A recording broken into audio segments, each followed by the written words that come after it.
అసెంబ్లీలో ప్రభుత్వం ప్రవేశపెట్టిన సమగ్ర కులగణనలో బీసీలు రాష్ట్రంలో 46% ఉన్నారని చెప్పడంపై బీసీ సంక్షేమ సంఘం జిల్లా అధ్యక్షులు చక్రహరి రామరాజు ఆగ్రహం వ్యక్తం చేశారు.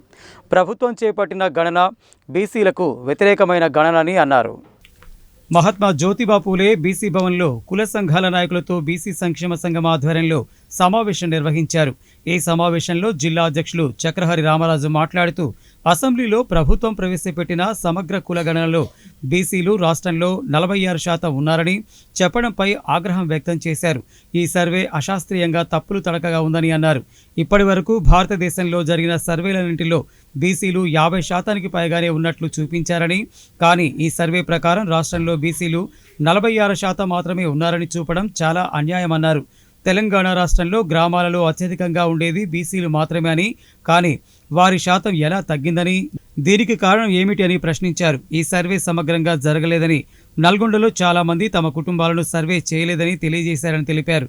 అదేవిధంగా హైదరాబాద్లో సగం మందికి పైగా ఈ సర్వేలో పాల్గొనలేదని, దీనికి ప్రభుత్వమే కారణమని, ప్రభుత్వం 57 రకాల వివరాలను అడగడంతో చాలా మంది భయపడి కూడా ఈ సర్వేలో పాల్గొనలేదన్నారు.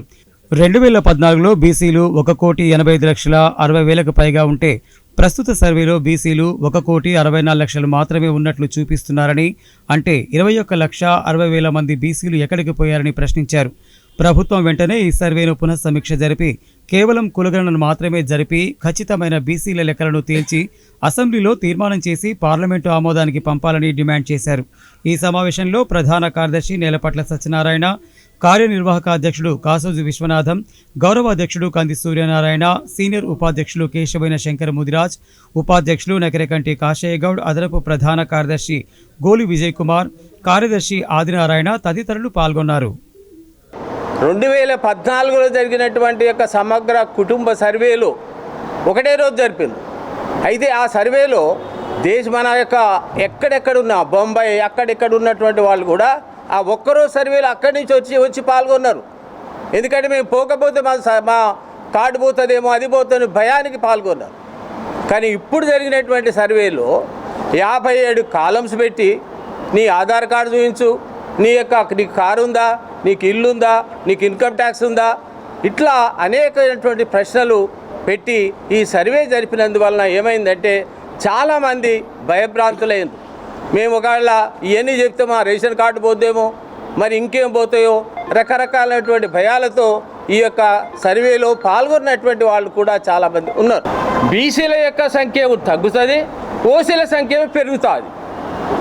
8% ఉన్నటువంటి ఓసీలు ఇలా 13.31% పెరుగుతారు.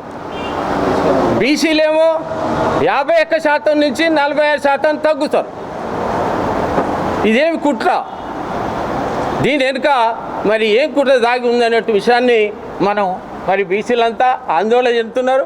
మరి ఇదే రకంగా కొనసాగినట్టయితే మరి రాబోయేటువంటి గ్రామ పంచాయతీ స్థానిక సంస్థలు కానీ ఏ ఎన్నికలైనా బీసీలంతా తిరుగుబాటు చేస్తారు, ప్రభుత్వానికి వ్యతిరేకంగా చేస్తారు, దేనికైనా సిద్ధపడతారని ఈ సందర్భంగా నేను ప్రభుత్వాన్ని హెచ్చరిస్తున్నా.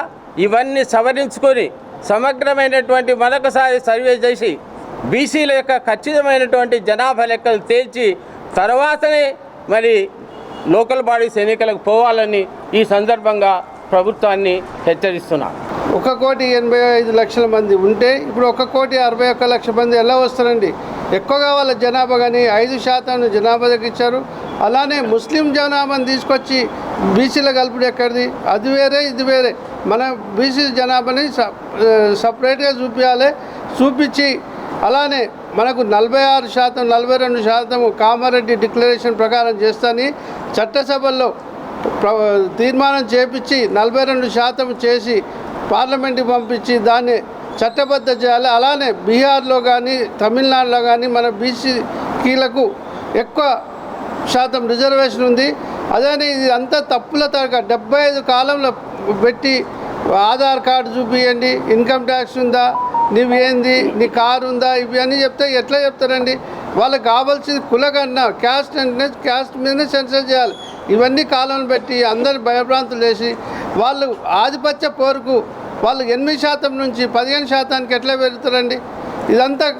అదంతా బూటకం అనేది కావున తక్షణమే రీసర్వే చేయవలసిందిగా మేము కోరుతున్నాం. బీసీలని ఈ విధంగా మోసం చేస్తుంది ప్రభుత్వం. మరి గతంలో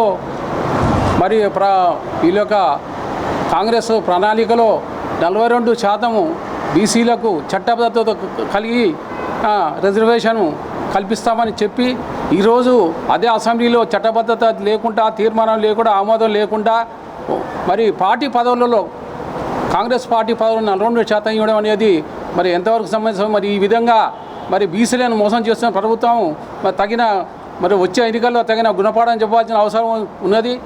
ముఖ్యంగా ఇప్పటికైనా ప్రభుత్వం ఈ యొక్క కులగణనని మళ్ళొకసారి ఒక్క కుల గణన మాత్రం చేయాలి, మిగతా విషయాలు కాకుండా మళ్ళీ రివర్స్ చేయవలసిందిగా ఈ సందర్భంగా మేము తెలియజేస్తున్నాం. బీసీలని ఎంతో ముందుకు తీసుకుపోతా అని చెప్పినటువంటి రేవంత్ రెడ్డి నమ్మించి మోసం చేసిండు కాంగ్రెస్ ప్రభుత్వం ఈరోజు. ఎందుకంటే బీసీల వెంట ఉండి మేము ముందుకు తీసుకుపోతా అని చెప్పినోడు ఇలా మొత్తం వెనకకు నెట్టేసి ఓసీలదేమో సంఖ్య ముందుకు వచ్చింది, బీసీల సంఖ్య వెనకకు తీసుకుపోయి దయచేసి ఇది కరెక్ట్ కాదు, ఇది సంఖ్య కరెక్ట్ లెక్క చేసింది లెక్క కాదు, ఎన్నో లెక్కలు పొరపాటు చేసి బీసీలని వెనకకు చేస్తున్నారు. దయచేసి కాంగ్రెస్ ప్రభుత్వం ఇప్పటికైనా ఏ కులానికి ఆ కులానికి కులగణన చేపడతాం, అన్ని జిల్లాల వేదిగా కూడా మండలాల వేదిగా లెక్క తేలుపుతామని చెప్పిన మేము ఆయన బీసీ కమిషన్ నల్లగొండకు వచ్చినప్పుడు ఆ లెక్క మళ్ళీ ఇప్పుడు కరెక్ట్ తేల్చాలని కూడా నేను డిమాండ్